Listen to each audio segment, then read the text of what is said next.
सो hello बच्चा लोग, welcome back to the JEE Advanced previous year question series, जहां पे आज हम लोग डिस्कस करने वाले हैं रे ऑप्टिक्स को। और यहां हम लोग इसके 2015 के सारे प्रॉब्लम्स को डिस्कस करने वाले हैं, राइट। इसके पहले हम लोगों ने जो भी चीज़ कर रखा है, जितने भी PYQs कर रखे हैं, सभी का लिंक आपको नीचे मिल जाएगा, तो ज़रूर से जाके उसको भी देखें। दूसरी बहुत इंपॉर्टेंट बात, इस वीडियो को देखने से पहले ज़रूर से हमारा रे ऑप्टिक्स पे जो एक कॉन्सेप्ट और फॉर्मूला रिविजन वीडियो है उसको ज़रूर से देखें। ट्रस्ट मी, जितना आप जेई मेंस पे पढ़ते हैं उन सभी कॉन्सेप्ट से आपका एडवांस का क्वेश्चन भी इजीली बन सकता है। बहुत ही हाई स्कोरिंग चैप्टर है ये जेई एडवांस के पॉइंट ऑफ व्यू से। लगभग 3 से 4 सवाल आपको इस चैप्टर से आता है, ठीक है। तो चलिए हम लोग इसको शुरू करते हैं। ये अपना पार्ट 1 है और ये अपना फर्स्ट क्वेश्चन है जो कि हमसे पूछा गया था 2015 एडवांस्ड में, राइट। तो यहाँ पे आपके सामने सवाल का लैंग्वेज है, this is your paragraph type question.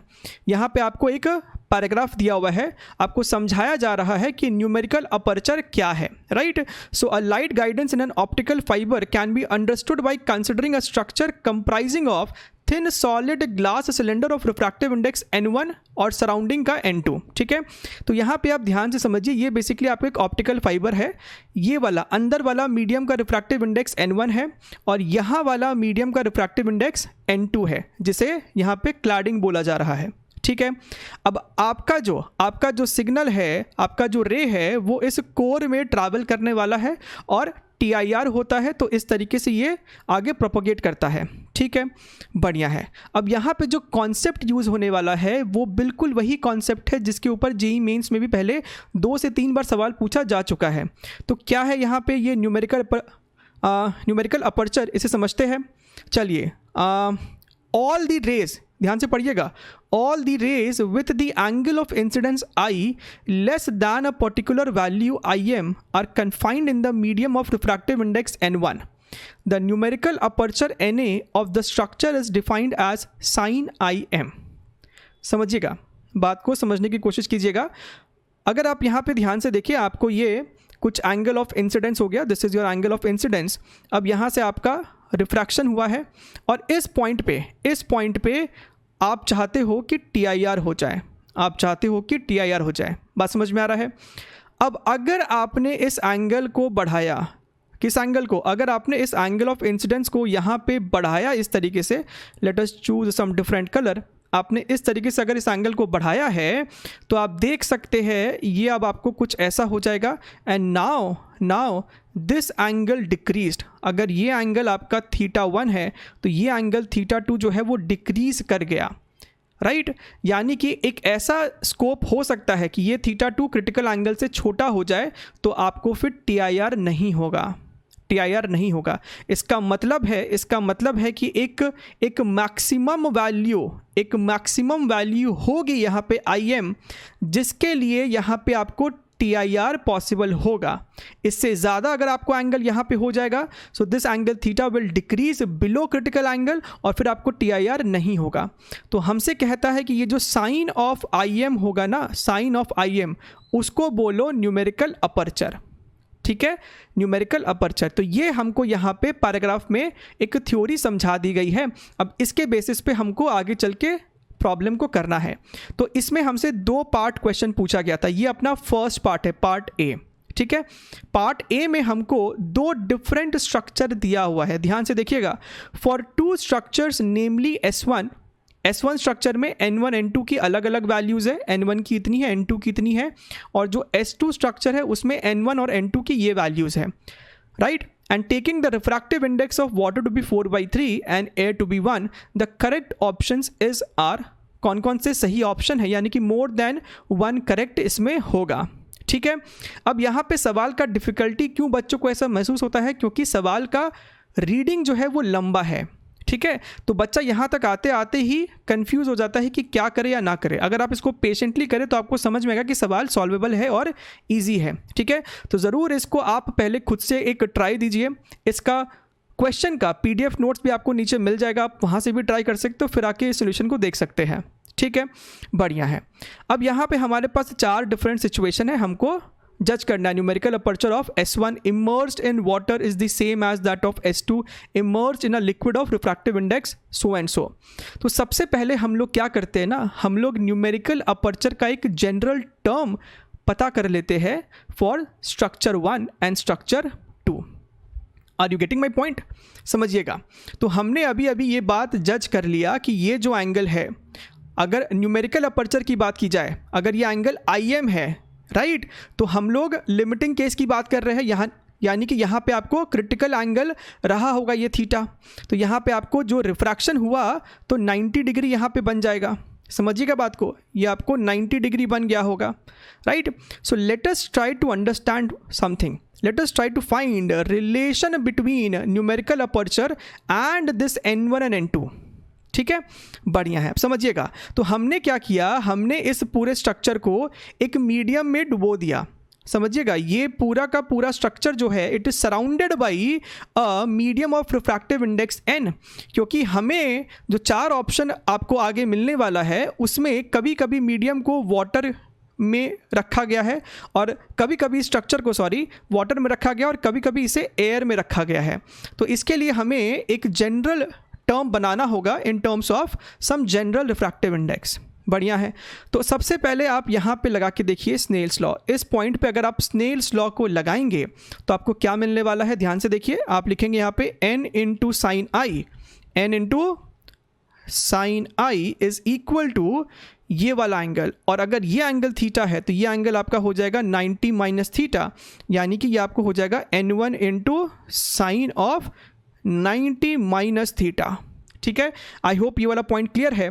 अच्छा, तो आप यहाँ पे लिख सकते हो sine i is equal to n1 by n, ये आपको हो गया कॉस थीटा। और यहाँ पे अगर आप ध्यान से देखिए, आप यहाँ पे जब फिर से लगाओगे स्नेल्स लॉ, सो आप क्या लिख सकते हो, आप लिखोगे sir n1 into sine theta is equal to n2 into sine 90 degree. Basically theta over here is your critical angle, right. So यहाँ से आप देख सकते हो जो आपका साइन थीटा आ रहा है वो है n2 बाई n1, यानी कि कॉस थीटा क्या हो जाएगा, cos theta is √1 minus sine square theta. तो यहाँ पे आप क्या लिख सकते हो, आप लिखोगे यहाँ पे sine i is equal to n1 by n, आप इस चीज़ को लिख सकते हो 1 माइनस साइन स्क्वायर थीटा। ठीक है, तो ध्यान से देखिए, ये आपको हो जाएगा sine i is equal to n1 by n √1 minus ये आपको हो गया n2 square upon n1 square. सो इस n1 को अंदर भेज दीजिए तो ये आपको हो जाएगा 1 बाई n √n1 जब अंदर जाएगा तो n1 स्क्वायर बन जाएगा, तो ये आपको हो जाएगा n1 square minus n2 square. ठीक है, देखिए कितना एक सिंपल सा टर्म यहाँ पे आ गया है, और आप अगर ध्यान से देखिए तो यही आपका क्या है, यही आपका न्यूमेरिकल अपर्चर है। ठीक है, तो अगर हम, और जहाँ पे ये स्मॉल n क्या है, this is the surrounding medium, right. तो अगर हम बात करें न्यूमेरिकल अपर्चर ऑफ स्ट्रक्चर 1, तो स्ट्रक्चर 1 में हमें n1 और n2 दिया हुआ है, यहाँ पे सब्स्टिट्यूट कीजिए 1 बाई n √n1 स्क्वायर, यानी कि ये आपको हो जाएगा 45 अपॉन 16 माइनस n2 स्क्वायर यानी कि 3/2 का स्क्वायर, यानी कि ये आपको हो जाएगा 9/4 9/4, राइट। आप अगर इसको ध्यान से देखिए तो ये आपको कितना हो जाएगा, आप 16 को एलसीएम लेंगे, सो दिस इज योर 45 माइनस 36, सो ये आपको आ रहा है 3/4n। तो हमने एक जनरल फॉर्मूला बना लिया न्यूमेरिकल अपर्चर ऑफ स्ट्रक्चर 1। अब हमें बस ये जानना है कि ये जो स्ट्रक्चर 1 है उसका सराउंडिंग मीडियम क्या है। ठीक है, बढ़िया।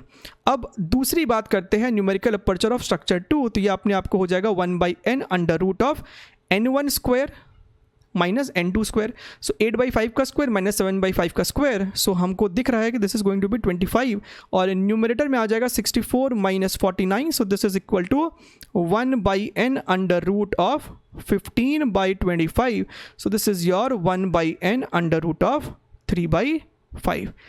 अगर आप यहाँ तक स्मूथली पहुँच गए फिर आपका खेल खत्म।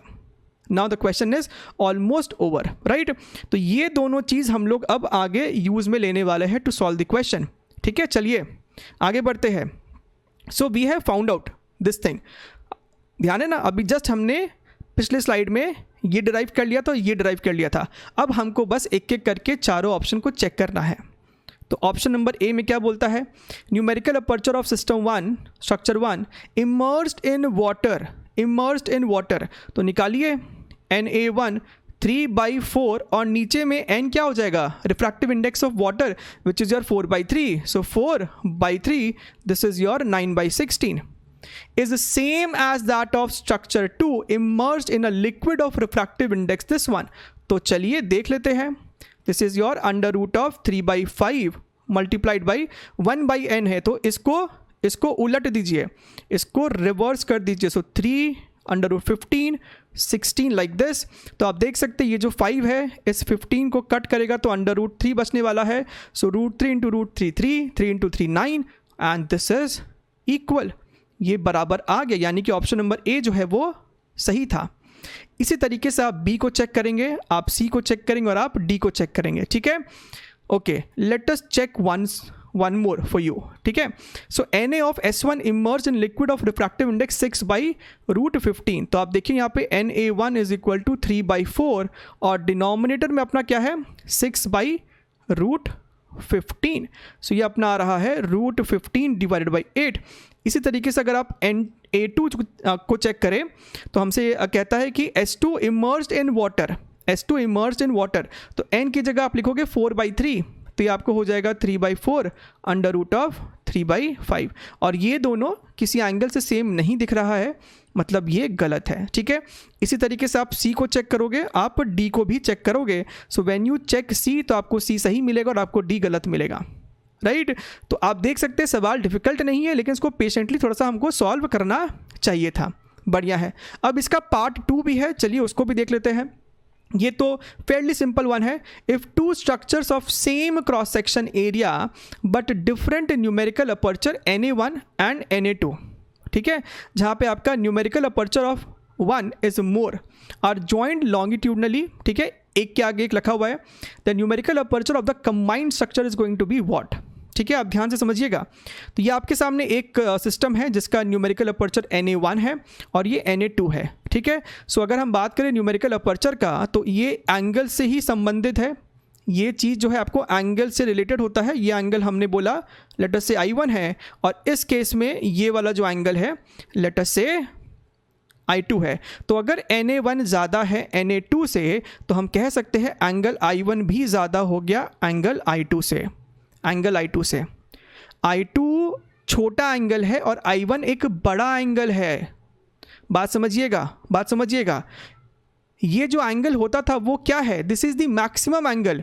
इससे ज़्यादा एंगल, यानी कि अगर यहाँ पे ये वाला कोई रे इंसिडेंट होगा तब यहाँ पे आपको TIR नहीं हुआ होगा, राइट। तो इससे ज़्यादा इस वाले सिस्टम में I1 से ज़्यादा एंगल नहीं होना चाहिए और इस वाले सिस्टम में I2 से ज़्यादा एंगल नहीं होना चाहिए। एग्जाम्पल के तौर पे मान लीजिए ये अगर 60 डिग्री है तो ये कोई छोटा एंगल है 30 डिग्री, तो यहाँ पे 60 से ज़्यादा नहीं होना चाहिए और यहाँ पे 30 से ज़्यादा नहीं होना चाहिए। तो आप समझ पा रहे हैं कि अगर दोनों को आपने एक के आगे एक रख दिया, सीरीज़ में रख दिया, तो कौन कंट्रोल करेगा न्यूमेरिकल अपर्चर को, छोटे एंगल वाला। Yes, you thought it right. जो छोटा एंगल वाला होगा वो कंट्रोल करेगा, वो कंट्रोल करेगा। बात समझ में आ रहा है। यानी कि 30 डिग्री वाला विच मीन्स जो छोटा न्यूमेरिकल अपर्चर वाला है Na2 वो डिसाइड करेगा कि पूरे सिस्टम का न्यूमेरिकल अपर्चर क्या रखना चाहिए। So Na2 is going to be the correct answer, ठीक है। आप इस चीज़ को और अच्छे से ध्यान से सोच के एनालाइज करेंगे तो आपको क्लियरली ये चीज़ समझ में आ जाएगा, राइट। सो ये अपना क्वेश्चन नंबर 2 है और आप इस सवाल को ध्यान से देखिए। यहाँ पे जो आपका फॉर्मूला लगने वाला है वो बिल्कुल JEE मेंस लेवल का है, बस यहाँ पे थोड़ा सा मैथमेटिक्स और कुछ भी नहीं है। आप ध्यान से देखिए सवाल क्या आपसे बोल रहा है, a monochromatic beam of light is incident at 60 degree on the face of an equilateral prism, यानी कि ये कैपिटल A जो है वो भी 60 डिग्री हो जाएगा, सही है। और इसका जो रिफ्रैक्टिव इंडेक्स है वो हमसे कहता है कि स्मॉल n है, right. Light emerges from the opposite face making an angle of theta, right, with the normal. अच्छा, for n is equal to √3 हमको क्या दे रहा है कंडीशन, अगर n की वैल्यू √3 होगी तो आपको जो थीटा होगा वो 60 डिग्री होगा, ठीक है। And d theta by dn is equal to small m, तो ये स्मॉल m की वैल्यू बताइए जरा।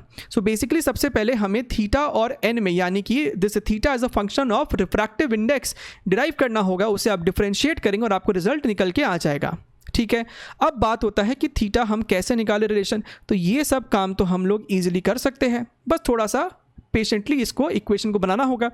अगर हम इस पॉइंट पे लगाए स्नेल्स लॉ, ध्यान से देखिएगा, तो हम क्या लिखेंगे सर, हम लिखेंगे यहाँ पे sine theta is equal to n into sine R2, सही है सर।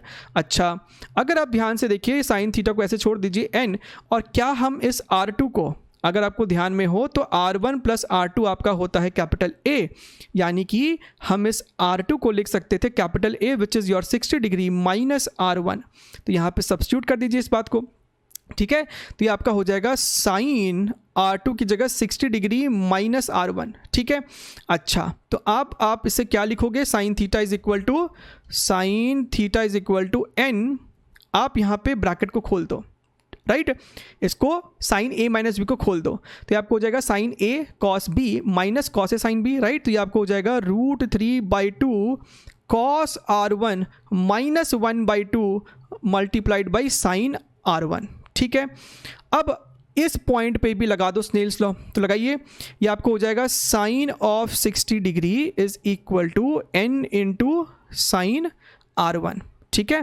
तो ये आपको हो जाएगा √3/2, सो साइन R1 जो है मेरा आ रहा है √3/2N, और इसी तरीके से हम cos R1 भी निकाल सकते हैं √1 minus sine square R1, so this becomes √1 minus 3/4N square, right.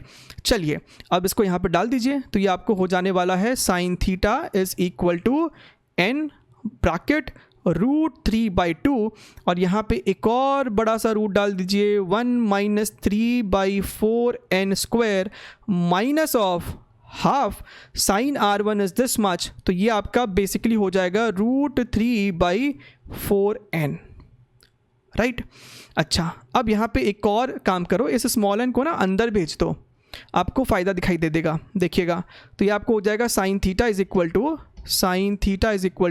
इस n को इस रूट के अंदर भेज देना, तो ये आपको हो जाने वाला है √3/2 ब्रैकेट अंडर रूट, ये आपको हो जाएगा n square minus 3/4, right, minus √3/4, ठीक है। आई होप आपको ये वाला चीज़ एकदम क्लियर हो गया। अब आपको क्या करना, सिंपली डिफ्रेंशिएट कर दीजिए। सो आप यहाँ पे करेंगे d(θ/dn), तो साइन थीटा को डिफ्रेंशिएट करेंगे तो ये हो जाएगा आपको cos theta multiplied by d(θ/dn) is equal to, ये आपको हो जाएगा √3/2, और इसको जब आप डिफ्रेंशिएट करोगे तो आपको लिखना पड़ेगा 1/2 under root of n square minus 3/4 multiplied by, chain rule लग रहा है, ये आपको हो जाएगा 2n, और माइनस √3/4 का तो 0 हो जाने वाला है, खत्म। अब यहाँ पे आप डालो वैल्यूज़, n की जगह डालो √3 और थीटा की जगह डालो 60 डिग्री, तो आपको निकल के आएगा d(θ/dn), समझ में आ रहा है। सो कॉस 60 डिग्री हो जाएगा आपको 1/2 multiplied by d(θ/dn) is equal to, right. अगर आप ध्यान से देखो चीज़ों को तो ये वाला 2 ख़त्म हो जाएगा आपका, यहाँ पे आपके पास है √3/2, ऊपर में भी एक n है, n की जगह डालेंगे हम √3 डाल देते हैं, और नीचे में भी हमको डालना है √3 उसका स्क्वायर, यानी कि 3 माइनस 3/4, सो 3 माइनस 3/4 कितना हो जाएगा आपका 12 minus 3 which is 9/4, so this is your 9/4, right. अब अगर ध्यान से देखो तो 2 और 2 आपका यहाँ पे भी ख़त्म हो जाएगा, so this is your d(θ/dn) is equal to, ऊपर में आपका 3 है, यहाँ से आपका 4 रूट से बाहर निकलेगा तो 2, और नीचे में 3, सो this is your 2, and 2 is Indeed the correct answer. ये आपका एक इंटीजर टाइप क्वेश्चन था और इसका आंसर 2 ही है, ठीक। तो आप देख सकते हैं यहाँ पे मैथमेटिक्स से थोड़ा सा फिजिक्स बहुत कम है। अच्छा, देखिए सवाल को, ये सवाल भी आपका जेईई मेंस में आने लायक है। अब ध्यान से देखिए सवाल को, 2 identical glass rods S1 and S2 refractive index 1.5 have one convex end of radius of curvature 10 cm. They are placed with the curved surfaces at the distance d as shown in the figure. तो आपके सामने इस तरीके का 2 curved spherical surface वाला medium है, और इनका बीच का जो डिस्टेंस है वो स्मॉल d है। यहाँ पे आपके पास पॉइंट P पे आपके पास एक सोर्स ऑफ लाइट है जिसका डिस्टेंस इस वाले एंड से 50 सेंटीमीटर है, ठीक है। हमको क्वेश्चन में ये बोलता है कि जब यहाँ से रे ऑफ लाइट बाहर निकलता है, यहाँ पे एक रिफ्रैक्शन होगा, और जब दूसरे वाले सरफेस से रिफ्रैक्शन होता है तो फिर वो रे ऑफ लाइट पैरेलल हो जाता है इस एक्सेस के, found to be parallel to the axis inside S2। तो बताइए ये डिस्टेंस d कितना है, ठीक है। चलिए देखते हैं इस सवाल को, हाउ टू अटैक। तो सबसे पहले तो यहाँ पे आप ध्यान से देखिए, आपको जब यहाँ से रे ऑफ लाइट ऐसे निकलेगा तो आपका यहाँ पे रिफ्रैक्शन होगा, तो पहले तो पता कर लेते हैं कि इस सरफेस से रिफ्रैक्शन होने के बाद इमेज कहाँ बन रहा है, राइट, इमेज कहाँ बन रहा है। तो पहले रिफ्रैक्शन के लिए for the first refraction equation तो यही यूज़ करोगे, n2/v minus n1/u is equal to n2 minus n1/r। अब इन सवालों में क्या है कि आपको साइन का ध्यान रखना है, हड़बड़ा के कोई गलत साइन मत ले लेना। आप जब n2 की बात करते हो तो इस केस में आपका ये n2 होने वाला और ये आपका n1 होने वाला है, राइट। अब हमसे कहता है कि दोनों ही मीडियम का रिफ्रैक्टिव इंडेक्स 1.5 है, ठीक है। तो एक काम करते हैं, let us put the values. n2 आपका हो जाएगा 1 क्योंकि वो एयर है, v हमको निकालना है, n1 की वैल्यू हो जाएगी 1.5। ऑब्जेक्ट डिस्टेंस आपका इस पॉइंट से लेफ्ट साइड है तो 50 की जगह लिखेंगे यहाँ पे हम -50 is equal to 1 minus 1.5 divided by r, और ये आपका इसका कर्वेचर है तो ये लेफ्ट साइड आने वाला है। तो r की वैल्यू जो 10 है तो यहाँ पे आप लिखोगे -10, ठीक है। तो ये आपका हो जाएगा 1/v। अगर आप ध्यान से देखिए तो ये आपका माइनस माइनस प्लस हो जाने वाला है, right. This is going to be your 0.3, this is going to be your 10। तो यहाँ पे आप देख सकते हो ये आपको कितना है 0.5, माइनस 0.5 और नीचे भी माइनस है तो ये हो गया 0.5/10 minus 0.3/10, this is your 0.2/10, right. यानी कि आपका जो ये v आ रहा है वो कितना आ रहा है, ध्यान से देखिए, ये आपको हो रहा है v is equal to 50 centimetre, right. I hope आपको ये चीज़ दिखाई दिया। v आपका आ रहा है, कितना आ रहा है 50 सेंटीमीटर आ रहा है, 0.2/10 है, डेसिमल लेके जाओगे नीचे तो 2/100 यानी कि 50। अच्छा, v पॉजिटिव आया, इसका मतलब है कि आपका जो ये रे है वो इस तरीके से कहीं ना कहीं कन्वर्ज किया होगा प्रिंसिपल एक्सिस से। अब यहाँ पे बच्चों को डाउट ये आता है कि सर हम रे को इधर कन्वर्ज करता हुआ माने या फिर इस तरीके से ले ताकि आपको एक वर्चुअल ऑब्जेक्ट फिर मिलेगा, ठीक है। अब यहाँ पे आप थोड़ा सा लॉजिक का इस्तेमाल कर सकते हैं। हमको क्वेश्चन में बोला गया है कि आपका जो रे है इस सरफेस से रिफ्रैक्शन होने के बाद पैरेलल हो जाता है। तो अगर आपने ये सिचुएशन बना दिया, तब रे के पैरेलल होने के कोई भी स्कोप नहीं है, वो कन्वर्ज करके ऐसे ही हो जाएगा, ठीक है। वो तभी हो सकता है जब आपका रे कुछ इस तरीके से आया होगा, और फिर वो यहाँ से इस तरीके से पैरेलल हो गया होगा, ठीक है।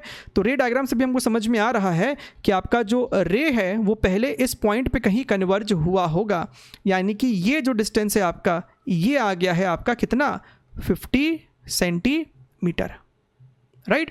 This is your 50 centimetre, which means now this is your how much d-50, right. और आपको पता है कि now this image is going to act as an object for this surface.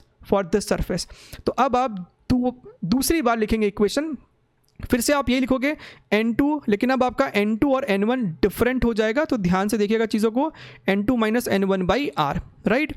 अब आपका n2 हो जाएगा ये वाला मीडियम यानी कि 1.5, लेकिन रिफ्रैक्शन के बाद तो हमको पता है कि रे पैरेलल हो जाने वाली है, यानी कि इमेज क्या हो गया इन्फिनिटी, माइनस n1 की वैल्यू हो जाएगी 1, u आपका इस पॉइंट से लेफ्ट साइड है तो आप नेगेटिव साइन लगा के दोगे, -d minus 50 is equal to 1.5 minus 1, और r इसका पॉजिटिव होगा विच इज़ योर 10, ठीक है। तो ये वाला टर्म तो आपका खत्म हो गया, माइनस माइनस ये प्लस हो जाने वाला है। This is your simply d minus 50 is equal to, ये आपका हो गया कितना 0.5, right. So 0.5/10, this is your 1/20, so this is your 20 is equal to d minus 50। तो आपको यहाँ से दिख रहा है कि d की वैल्यू कितनी आ रही है 70 centimetre, and this is Indeed your correct answer, ठीक है। चलिए, आई होप आपको ये सवाल भी एकदम क्लियर है। This is your 4th question. तो आप देख सकते हैं 4 सवाल पूछा गया है 2015 में, और सिर्फ ऐसा ही नहीं कि सिर्फ इसी में, आगे भी आपको दिखाई देगा कि सवाल का क्वांटिटी अच्छा खासा है और मुश्किल नहीं है बहुत ज़्यादा कुछ भी। Consider a concave mirror and convex lens, each of focal length 10 centimetre, separated by a distance of 50 centimetre in the air, right. As shown in the figure, an object is placed at a distance of 15 centimetre from the mirror. तो यहाँ पे आपके सामने एक object है 15 centimetre पे रखा गया है। Its erect image formed by this combination has a magnification m1, right. तो इस पूरे कॉम्बिनेशन से जो आपको इमेज बना है उसका मैग्निफिकेशन m1 है, राइट। तो आपका पहले एक रिफ्लेक्शन होगा इस मिरर के साथ, और उसके बाद एक रिफ्रैक्शन होगा इस लेंस के साथ, right. When the setup is kept in a medium of refractive index 7/6 the magnification becomes m2। तो हमसे m2/m1 का मैग्नीट्यूड पूछा जा रहा है, ठीक है। तो आप चीज़ों को ध्यान से समझिएगा। हमारे पास दो सिचुएशन है। पहला सिचुएशन है जब ये एंटायर सिस्टम एयर में है, और दूसरा सिचुएशन है जब ये एंटायर सिस्टम एक लिक्विड में है जिसका रिफ्रैक्टिव इंडेक्स 7/6 है। जब ये सिस्टम एयर में है तब आपका मैग्नीफिकेशन जो है वो m1 बोल रहा है, और जब वो किसी लिक्विड में है ये पूरा सिस्टम विच इज़ 7/6 तो आपका मैग्नीफिकेशन m2 है। हमसे m2/m1 पूछा है। तो कुछ भी करने से पहले आपको ये बात समझ में आ रहा होगा कि हमें इस लेंस का फोकल लेंथ निकाल लेना चाहिए when the surrounding medium is 7/6। तो ये अपने आप में एक सेपरेट क्वेश्चन हुआ करता है जेईई मेंस लेवल पे कि बताओ फोकल लेंथ क्या होगा अगर हमने इस लेंस को डाल दिया है एक रिफ्रैक्टिव इंडेक्स वाले मीडियम में, ठीक है। चलिए तो ध्यान से चीज़ों को देखिए, हम लोग इसको समझते हैं। वो चीज़ निकालना कोई मुश्किल बात नहीं है। हमको पता है कि 1/f is equal to refractive index of lens minus 1/r1 minus 1/r2 which is going to be constant, right. हम इस लेंस का कर्वेचर को चेंज नहीं कर रहे तो उसको हम लोग c बोल देते हैं, ठीक है। तो इस इक्वेशन को अगर आप ध्यान से देखिए तो आप यहाँ पे क्या लिखोगे, 1/, हमें लेंस का अभी फोकल लेंथ दे रखा है विच is your how much 10 centimetre, right. जब ये लेंस एयर में है तो उसका फोकल लेंथ 10 सेंटीमीटर है, तो यहाँ पे आप 10 लिख देंगे, यहाँ पे आप लिख दो कि 10 इज इक्वल टू, और इसका रिफ्रैक्टिव इंडेक्स 1.5 है, राइट, -1 c। तो यहाँ पे आप देख सकते हो ये आपको हो जाएगा 0.5 which is your 1/2। So this is going to be how much 1/10 is equal to, ये आपको हो जाएगा c/2। तो यहाँ से आपको c आ गया है हाउ मच 1/5, ठीक है। अब आप दोबारा से निकालेंगे 1/f2, हमें f2 निकालना। सो बेसिकली यहाँ पे हमने अभी f1 यूज़ किया। सो 1/f2 का क्या होगा फॉर्मूला, अब nl divided by ns surrounding refractive index -1 into c।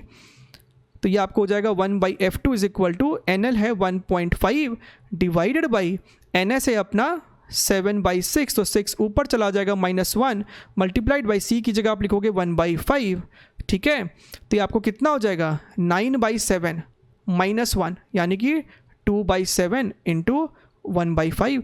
तो आपका जो f2 है वो आ रहा है 35/2, 17.5 सेंटीमीटर। तो हमने सबसे पहले ये सॉल्व कर लिया है कि आपका फोकल लेंथ है तो है कितना when this lens is surrounded by this medium refractive index. चलिए तो सबसे पहले यहाँ पे हम f2 को लिख देते हैं जो भी हमने यहाँ पे सॉल्व किया है 17.5, या फिर आप इसको लिख दो 35/2, जो भी यूज़ होगा सॉल्विंग के लिए, ठीक है। अब इन बाकी बच्चों को फिलहाल के लिए यहाँ से हटा देते हैं। अब हम लोग बात करते हैं मैग्नीफिकेशन की। तो मैग्नीफिकेशन को समझने के लिए आप एक बात को समझिए, मैग्नीफिकेशन जो होगा ना, मैग्नीफिकेशन इस पूरे कंबाइंड सिस्टम का क्या होगा, that is going to be magnification due to this mirror multiplied by magnification due to this lens m1 multiplied by m2। ये होगा आपका कंबाइंड सिस्टम का मैग्नीफिकेशन। बात समझ में आ रहा है? अब आप ध्यान से समझिए, आप इस पूरे सिस्टम को लिक्विड में डुबा दो, उसका रिफ्रैक्टिव इंडेक्स कुछ भी हो, मिरर का मैग्नीफिकेशन नहीं चेंज होने वाला है। चेंज हुआ है तो लेंस का मैग्नीफिकेशन चेंज हुआ है क्योंकि उसका फोकल लेंथ बदला है, यानी कि m1 जो है वो कांस्टेंट है, सिर्फ इस m2 पे बदलाव पड़ा है। अच्छा, अब आप एक और बात को समझिए, मैग्नीफिकेशन ऑफ लेंस क्या होता है, v/u होता है। और अगर आपने हमारा डिवीजन सीरीज़ को देखा है तो उसको हम लोग एक और तरीके से मैनिपुलेट कर सकते हैं। यह आपको होता है v/u, और आप v को क्या लिख सकते हो, what is image location due to a lens, that is going to be how much, that is going to be uf/u + f। आप जब उसको यहाँ पे सब्स्टिट्यूट करोगे तो आपको ये निकल के आ जाएगा। तो magnification due to a lens आपको इतना होता है, f/u + f, ठीक है। तो आप देख सकते हैं, आपने जब इस पूरे सिस्टम को एक रिफ्रैक्टिव इंडेक्स में डाला है, ये कांस्टेंट रहा है, लेकिन फोकल लेंथ आपका बदलेगा। तो हमें कुछ भी सॉल्व करने से पहले ये पता करना पड़ेगा कि व्हाट इज़ u, यानी कि मिरर के बाद जब पहला इमेज बना, मिरर से रिफ्लेक्शन होने पे जो पहला इमेज बना वो कहाँ है, ताकि हम पता कर पाए कि ऑब्जेक्ट डिस्टेंस क्या होने वाला है लेंस के लिए। राइट। सो आई होप आपको ये चीज़ क्लियर है। तो सबसे पहले निकाल लेते हैं कि what is the image location due to this object. ठीक है, सो मिरर से रिफ्लेक्शन, मिरर से रिफ्लेक्शन होने के बाद इमेज कहाँ बना है, लेट अस कैलकुलेट। तो वो आपको हो जाएगा 1/v + 1/u = 1/f। वहाँ से आपका v आ जाएगा uf/u - f। ठीक है, अब यहाँ पे भी साइन कन्वेंशन को लेके ज़्यादा कंफ्यूज मत होइएगा। आप ध्यान से देखिए, आप यहाँ पे सिंपल रूल फॉलो कर सकते हैं। जिस ऑप्टिकल इंस्ट्रूमेंट से आपका रिफ्लेक्शन या रिफ्रैक्शन होने वाला है, उसका राइट साइड आप पॉजिटिव ले ले और इसका लेफ्ट साइड नेगेटिव ले लिया करें। क्योंकि अब यहाँ पे ऑब्जेक्ट राइट साइड में है तो आपका ऑब्जेक्ट डिस्टेंस पॉजिटिव हो जाएगा और फोकल लेंथ अब आप यहाँ पे पॉजिटिव ही लेंगे, क्योंकि कॉन्केव में फोकल लेंथ जो होता है वो इस तरफ रहता है। तो अब आपका फोकल लेंथ भी पॉजिटिव ही आपको सब्स्टिट्यूट करना होगा। सो this is your 10 divided by 15 - 10, तो ये आपको आ रहा है 30 सेंटीमीटर। ठीक है, सो आपको ये पता चल गया कि इसके कारण जो इमेज बना होगा वो बना है 30 सेंटीमीटर पे, राइट। कुछ इस तरीके से आपका इमेज बना होगा। सो मुद्दे की बात ये है कि इस लेंस से जो इस ऑब्जेक्ट का अब दूरी है that is your 50 - 30 which is your 20 centimetre. और यही हमें चाहिए। इस मिरर के बाद जब रिफ्लेक्शन हुआ तो यहाँ पे आपका पहला इमेज बना है। अब ये इमेज इस लेंस के लिए ऑब्जेक्ट की तरह काम करेगा which is at a separation of 20 centimetre.